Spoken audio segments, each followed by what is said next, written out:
അസ്സലാമു അലൈക്കും വറഹ്മത്തുള്ളാഹി തആല വബറകാതുഹു.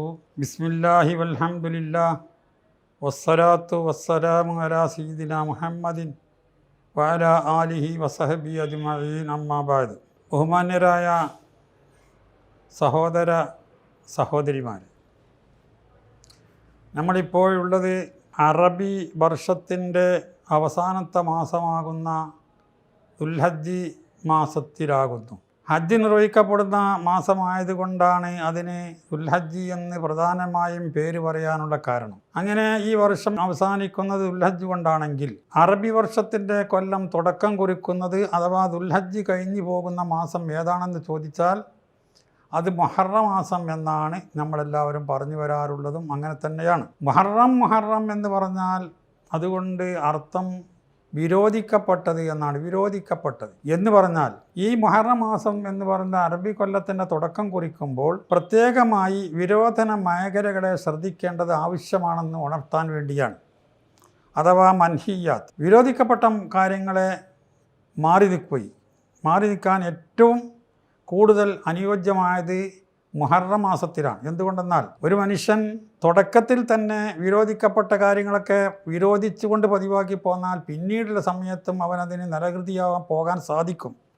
അതാണ് ശരി. അതുകൊണ്ടാണല്ലോ ഏത് വിഷയത്തിനും അങ്ങനെയാണ്. അതുകൊണ്ട് തന്നെ നമ്മൾ വിരോധിക്കപ്പെട്ട കാര്യത്തിൽ തൊട്ട് മാറി നിൽക്കാൻ ഏറ്റവും അനുയോജ്യമാണെന്ന് പറയാനുള്ള കാരണം, ഈ പവിത്രമായ മാസത്തിൽ ഒരു മനുഷ്യൻ തെറ്റായ കാര്യങ്ങൾ ചെയ്താൽ ഹറമിൽ വെച്ച് ചെയ്ത തെറ്റിനോട് തുല്യമാണെന്ന് വരെ ഹദീസുകളിൽ കാണാൻ സാധിക്കും. അതുകൊണ്ട് സാധാരണ മാസത്തെ തെറ്റ് പോലെ അല്ലല്ലോ ഈ തെറ്റിൻ്റെ വണ്ണം കൂടും. അതുകൊണ്ട് മുഹറം വിരോധിക്കപ്പെട്ട കാര്യങ്ങൾ ചെയ്യുന്നതൊട്ട് മാറി നിൽക്കൽ അനിവാര്യമായ ഘട്ടമാണ് എനിക്ക് എന്ന് വരുത്തി തീർക്കുന്ന രൂപത്തിലുള്ളതായിരിക്കുന്ന പേരാണ് മുഹറം. എന്നാൽ ഈ മാസത്തിൻ്റെ അകത്ത് ഒരാൾ നല്ല കാര്യങ്ങൾ ചെയ്താലോ, ആ നല്ല കാര്യങ്ങൾ ചെയ്താൽ ഹറമിൽ വെച്ച് ചെയ്ത നല്ല കാര്യത്തിനോട് തുല്യമാണ്. ഹറമിൽ വെച്ചുള്ള 1,00,000 കൊടുക്കുന്നത്. അപ്പോൾ അത്രയും ഒരു പ്രധാനപ്പെട്ട ഒരു മാസത്തിലേക്കാണ് നമ്മൾ കടന്നു വരാൻ പോകുന്നത്. അതുപോലെ ഇഹ്റാമിൻ്റെ അടുത്ത് വെച്ച് ഒരാൾ ചെയ്യുന്ന അമലിനോട് തുല്യമായ പ്രതിഫലമാണ് വരാൻ പോകുന്ന മാസത്തിൻ്റെ അകത്ത് നാം ചെയ്തു നിന്നായിരിക്കുന്ന സൽപ്രവർത്തന മെച്ചം. അതുകൊണ്ട് തന്നെ ഹറാം ഒഴിവാക്കിക്കോ. ഇതര സമയത്തുള്ള ഹറാം പോലെയല്ല. ഇതര സമയത്തുള്ള ഹറാമിനിക്ക് കിട്ടുന്നതിനേക്കാൾ 10 മടങ്ങ് ശിക്ഷ കിട്ടും. അതുകൊണ്ട് മാറി നിന്നോ എന്ന് വരുത്തി തീർക്കുന്ന രൂപത്തിലാണ് മുഹറം കടന്നു വരുന്നത്. അങ്ങനെ വരുമ്പോൾ ഈ മുഹറം മാസത്തിനെ സംബന്ധിച്ച് നമ്മളെ മുസ്ലിം സമുദായത്തിൻ്റെ പറ്റ ഓരോ തെറ്റിദ്ധാരണകളുണ്ട്.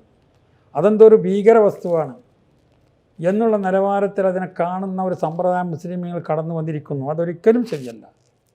പിന്നെ അതിനർത്ഥം എന്താണെന്ന് വെച്ചാൽ മുഹറത്തിൻ്റെ അകത്ത് പഴയ കാലത്തൊക്കെ എന്തെങ്കിലും ചെയ്യുന്നൊക്കെ പറഞ്ഞാൽ അതിൻ്റെ അർത്ഥം ഇബാദത്തിന് വേണ്ടി മുഴുകിയിരിക്കാൻ പറ്റുന്ന സമയമാണെന്നും മറ്റുള്ള കാര്യങ്ങളൊക്കെ ഒഴിവാക്കി ഇബാദത്തിലേക്ക് മുഴുകിയിരുന്നാൽ ലക്ഷം കിട്ടുന്ന സമയമാണെന്നും വരുത്താൻ വേണ്ടി പഴയ കാലത്ത് നിങ്ങൾ ഇബാദത്തിന് ഒഴിഞ്ഞിരിക്കണമെന്ന് മനസ്സിലാക്കി ഒന്നും ചെയ്യാൻ പാടില്ല എന്നുള്ള രൂപത്തിലേക്ക് മനുഷ്യന്മാർ നീങ്ങിപ്പോണ്ടിക്കാണത് തെറ്റാണ്, ശരിയല്ല.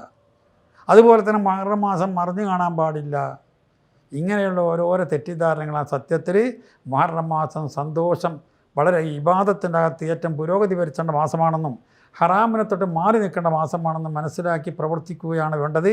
എന്നല്ലാതെ ഇതെന്തോ ഒരു ഭീകര വസ്തുവാണെന്ന് മനസ്സിലാക്കുന്നത് ഒരിക്കലും ശരിയല്ല എന്ന് സഹോദര സഹോദരിമാർ മനസ്സിലാക്കണമെന്ന് ഈ തരുണത്തിൽ ഞാൻ ഉണർത്തുകയാണ്. മാത്രമല്ല, മുഹറം മാസത്തിൻ്റെ ആ 10 ദിവസമായി കഴിഞ്ഞാൽ ആ ദിവസത്തിലെ പ്രധാനപ്പെട്ടൊരു നോമ്പുണ്ട്. ഒരു കാലത്ത് ആ നോമ്പ് നിർബന്ധമായിരുന്നു. റമദാൻ മാസത്തിൻ്റെ നോമ്പ് വന്നതോടുകൂടെ ആ നിർബന്ധത്തിന് ഉയർത്തപ്പെട്ടു പോയി എന്ന് പണ്ഡിതന്മാർ രേഖപ്പെടുത്തി വെച്ചിട്ടുണ്ട്. ആ നോമ്പ് മുഹറം മാസത്തിലായിരിക്കും നോമ്പിന് വലിയ പ്രത്യേകത എന്ന് പറഞ്ഞാൽ അവനെ സംബന്ധിച്ചിടത്തോളം അവൻ കാലം മുഴുവനും നോമ്പനിഷ്ടത്തിനോട് തുല്യമാണ്. 360 ദിവസവും നോമ്പനിഷ്ടത്തിന് തുല്യമായൊരു പ്രതിഫലം കിട്ടുന്ന നോമ്പാണ് മുഹറം 10 നോമ്പ്. അതേപ്രകാരം തന്നെ മുഹറം 9 കൂട്ടി നോമ്പുകൾക്ക് നല്ലതാണ്. ലാസൂമന്ന താസിയോ ലാഷർ, ഞാൻ അടുത്ത കൊല്ലം ജീവിച്ചിരിക്കുകയാണെങ്കിൽ മുഹറം 10 മാത്രമല്ല 9 കൂടി നോൽപ്പുമായിരുന്നു നബി സല്ലല്ലാഹു അലൈഹി വസല്ലം തങ്ങൾ പറഞ്ഞു. അല്ലാഹു റസൂലിനും വഫാത്തായിപ്പോയി. അപ്പോൾ മുഹറം 9ഉം 10ൻ്റെ നോമ്പിന് വലിയ പ്രധാനപ്പെട്ടതായൊരു കാര്യമാണ്. മാത്രമല്ല ആ നോമ്പിനോടടുപ്പം തന്നെ നല്ല കാര്യങ്ങൾ ചെയ്യുക, ഒരാൾ ദാനധർമ്മങ്ങൾ ചെയ്യുക, അതൊക്കെ വളരെയധികം കുരിട്ടും. ഈ മുഹറത്തിൻ്റെ 10ാം പ്രത്യേകിച്ചും ദാനധർമ്മം ചെയ്താൽ അവനിക്ക് ഒരു വർഷത്തിൽ അവൻ്റെ ജീവിതകാലം ഐശ്വര്യത്തിലായി മാറുമെന്ന് ഹദീസിൽ കാണാൻ സാധിക്കും. അതുകൊണ്ട് തന്നെ നമുക്ക് ദാനധർമ്മം ചെയ്യുന്നതിന് ഏറ്റവും അനുയോജ്യമായ സമയമാണ് മുഹറം മാസം.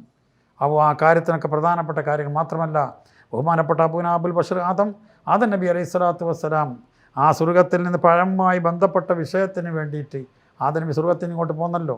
അതിനുശേഷമായ ആദം നബി അലൈഹി സ്വലാത്തു വസ്സലാം എന്താണ് പ്രാർത്ഥിക്കുകയാണ്, റബ്ബനാ വലംനാ അൻഫുസനാ വഇല്ലം തഗ്ഫിർ ലനാ വതർഹംനാ ലനകൂനന്ന മിനൽ ഖാസിരീൻ എന്ന പ്രാർത്ഥനയ്ക്ക് അല്ലാഹു തആല സ്വീകരിച്ചത് ഈ മുഹറം മാസം 10-നാണ്. ബഹുമാനപ്പെട്ടതായിരിക്കുന്ന യൂസുഫ് നബി അലൈഹി സ്വലാം ജയിലിൽ കിടന്ന് ജയിലിൽ മോചിതനായത് മുഹറം 10-നാണ്. യാക്കൂബ് നബി അലൈഹി സ്വലാത്തു വസ്സലാമിൻ്റെ കണ്ണിന് കാഴ്ച തിരിച്ചു കിട്ടിയത് മുഹറം 10-നാണ്. ഇങ്ങനെ മൂസാ നബി അലൈഹി സ്വലാത്തു വസ്സലാമിനിക്ക് തൗറാത്ത് അവതരിപ്പിച്ച മുഹറം 10-നാണ്.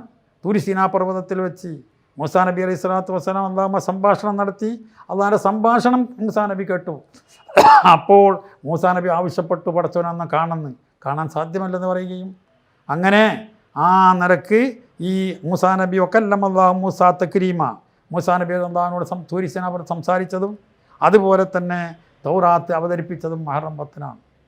ഇങ്ങനെ ഒരുപാട് നേട്ടങ്ങളുള്ള ഈ മുഹറത്തിനെ സംബന്ധിച്ച് അതെന്തോ ഒരു ഭീകര വസ്തുവാണെന്ന് കരുതി വെക്കുന്നത് ഒരിക്കലും ശരിയല്ല. പക്ഷെ തെറ്റിനിക്ക് വലിയ ഭയങ്കര ശിക്ഷ കിട്ടും, നല്ല കാര്യത്തിനിക്ക് ഒരുപാട് പ്രതിഫലം കിട്ടുമെന്ന് മനസ്സിലാക്കി പ്രവർത്തിക്കണം. മുഹറം വിരോധനമാകരാനി കാണണമെന്നും അതുകൊണ്ട് നല്ല കാര്യങ്ങൾ ചെയ്ത് മുന്നോട്ട് പോകണം എന്നുള്ള ഒരു അറിയിപ്പാണ് ഈ പുതുവത്സരത്തിൻ്റെ തുടക്കം മുതൽക്ക് നമ്മൾക്ക് വേണ്ടി വരുന്ന മുഹറം ലഫ്ദ് കൊണ്ട് അറിയിച്ചു കൊണ്ടിരിക്കുന്നത്. അതുകൊണ്ട് മാൻ്റെ സഹോദരന്മാർ ഈ മാസത്തിന് നല്ല കാര്യങ്ങൾ ചെയ്യാൻ വേണ്ടി തിരഞ്ഞെടുക്കണമെന്നും ചീത്തങ്ങനെ മാറി നിൽക്കാൻ തിരഞ്ഞെടുക്കാൻ അപേക്ഷ കൊണ്ടിട്ട് അള്ളാഹു തന്നെ നമ്മളെല്ലാവരെയും അവൻ്റെ സജ്ജനങ്ങൾ കൂട്ടി അനുഗ്രഹിക്കമാട്ടെ പ്രാർത്ഥിച്ചുകൊണ്ടും എൻ്റെ വാക്കുകൾ ഉപസംഹരിക്കുന്നു. റബ്ബനാ ആതിനാ ഫിദ്ദുനിയാ ഹസനത്തൻ അൽഹംദുലില്ലാഹി റബ്ബിൽ ആലമീൻ اللهم صل على محمد وعلى ال محمد ربنا آتنا في الدنيا حسنة وفي الآخرة حسنة وقنا عذاب النار اللهم اجعل جمعنا هذا جمعا مرحوما تفرقنا من بعده تفرقا معصوما ربنا تقبل منا إنك أنت السميع العليم وتب علينا إنك أنت التواب الرحيم آمين برحمتك يا أرحم الراحمين وصلى الله وسلم على خير خلقه سيدنا محمد وآله وصحبه أجمعين سبحان ربك رب العزة عما يصفون وسلام على المرسلين والحمد لله رب العالمين.